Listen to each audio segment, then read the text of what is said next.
माणगाव येथे धम्मप्रवचन मालिका सांगता समारंभ उत्साहात।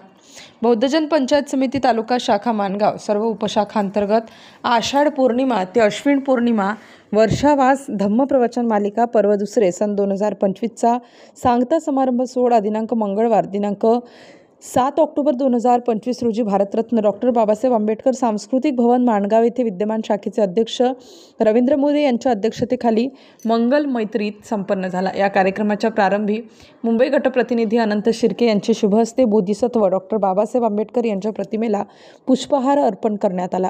दीपप्रज्वलन तालुका उपाध्यक्ष नामदेवराव यांच्या हस्ते करण्यात आले। तसेच ज्येष्ठ समाजसेवक महेंद्र गायकवाड यांच्या हस्ते सुगंधी उदबत्ती प्रज्वलित करण्यात येऊन तालुकाध्यक्ष रवींद्र मोरे यांनी तथागत गौतम बुद्धचरणी पुष्प अर्पण करून वंदन केले। तदनंतर सामुदायिक धम्मपूजा पाठ घेण्यात आला। तसेच उपस्थित मान्यवरांचे व सर्व शाखेच्या पदाधिकाऱ्यांचे तालुका शाखेच्या वतीने सन्मानपूर्वक स्वागत करण्यात आले। बौद्ध धम्माची आचारसंहिता या महत्त्वाच्या विषयावर श्रामणेर प्रवचनकार रुपेश गमरे यांनी बौद्ध धम्म हा विज्ञानवादी धम्म आहे। धम्माचे आचरण करून जो कुशल कर्म करतो त्याला देव माणूस म्हणून संबोधले जाते। आग पाणी तेज वायू या 4 स्तंभाने मानवी जीवन बनले आहे। प्रज्ञाशील करुणा व समाधी यावर धम्माचा आधार मिळून काया वाचे मन यामध्ये परिवर्तन होते व मानवी जीवन सुखी समाधानी होते। आपला धम्म महान आहे।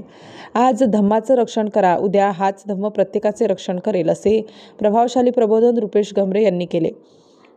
या कार्यक्रमाचे सूत्रसंचालन तालुका सचिव RD साळवी यांनी केले होते।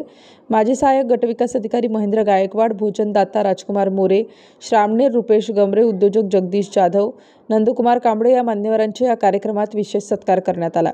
तसेच या मंगल कार्यक्रमाला माणगाव तालुका सहसचिव रणजित मोहिते, कोषाध्यक्ष सुरेंद्र जाधव, प्रसिद्धी प्रमुख उत्तम तांबे, गौतम जाधव, शाखा क्रमांक 1 चिटणीस विनोद मोरे, प्रकाश मोरे, शाखा क्रमांक 2 अध्यक्ष रवींद्र गायकवाड, शाखा क्रमांक 3 अध्यक्ष सुनील उभारे, शाखा क्रमांक 4 चिटणीस मुकेश सकपाळ, शाखा क्रमांक 5 अध्यक्ष विवेक जाधव, शाखा क्रमांक 5 चिटणीस अमोल मोहिते, शाखा क्रमांक 6 चिटणीस अरविंद मोरे, शाखा क्रमांक 7 अध्यक्ष संदेश जाधव, चिटणीस पांडुरंग मोरे, शाखा क्रमांक 8 अध्यक्ष संदेश साळवी, चिटणीस गंगाधर जाधव, शाखा क्रमांक 9 अध्यक्ष धनवेश साळवी, शाखा क्रमांक 10 चिटणीस सिद्धार्थ मोरे, शाखा क्रमांक 10 अध्यक्ष संतोष कासारे व महिला मंडळ उपासक उपासिका यावेळी बहुसंख्येने उपस्थित होते।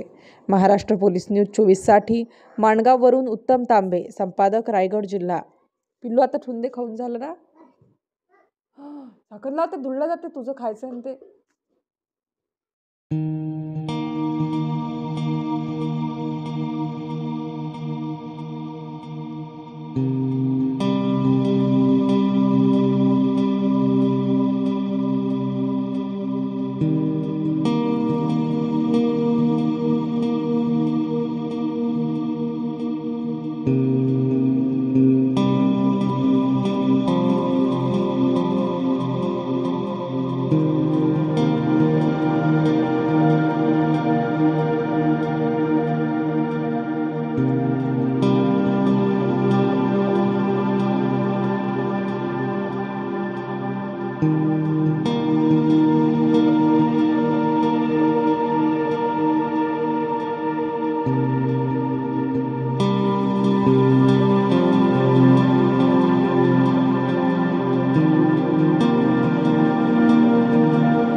आपण कधी केलेला नाहीये. कारण बुद्धांच्या काळामध्ये आज मोबाईलची रेंज आहे म्हणून आपण दुसऱ्या व्यक्तीशी संपर्क साधू शकतो. बुद्धांच्या काळामध्ये हजारो मैलापर्यंत असणारे जे पंचभिक्खू वर्णियांना पहिल्या वेळी धम्म उपदेश दिला, त्यावेळी बुद्धांपासून कोसो दूर अंतरावर होते. बुद्धांनी त्यांना कसं शोधलं असेल, तेव्हा टेलिफोन नव्हता. तर त्यावेळी बुद्धांच्या ज्या काही ज्ञानाच्या ज्या काही संवेदना होत्या, आता जशी मोबाईलची रेंज आहे तशा त्यांच्या ज्ञानाच्या संवेदना. बुद्धांचा कुठे फोटो पाहत तुम्ही, आता तुम्हाला थोडंसं अंधश्रद्धा वाटेल. बुद्धांच्या फोटो मागे एक असा ज्वलंत असा प्रकाश दिसतो.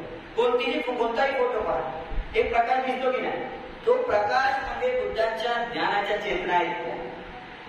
ते संपूर्ण या ठिकाणी विश्वातील त्याच्या मनाची अनंत पदाला या ठिकाणी पोहोचलेला व्यक्ती म्हणजे तुमच्या या विश्वामध्ये त्यांच्या ज्ञानाच्या परिणामाने ज्या ज्या गोष्टी घडतात ते त्या सांगू शकतात. मग या पंचवर्गीयांना शोधण्यासाठी बुद्धांनी या अंतर्मनाचा शोध लावला. आज आपण जी रेंज म्हणतो ना, ती त्या ठिकाणी बुद्धांनी त्या ठिकाणी केलेली आहे. ती त्यांची फार मोठी तपश्चर्या आहे. बुद्धांना ज्ञान प्राप्ती झाली म्हणजे असं नाही की 6-6.5 वर्ष त्या ठिकाणी बसून राहिले.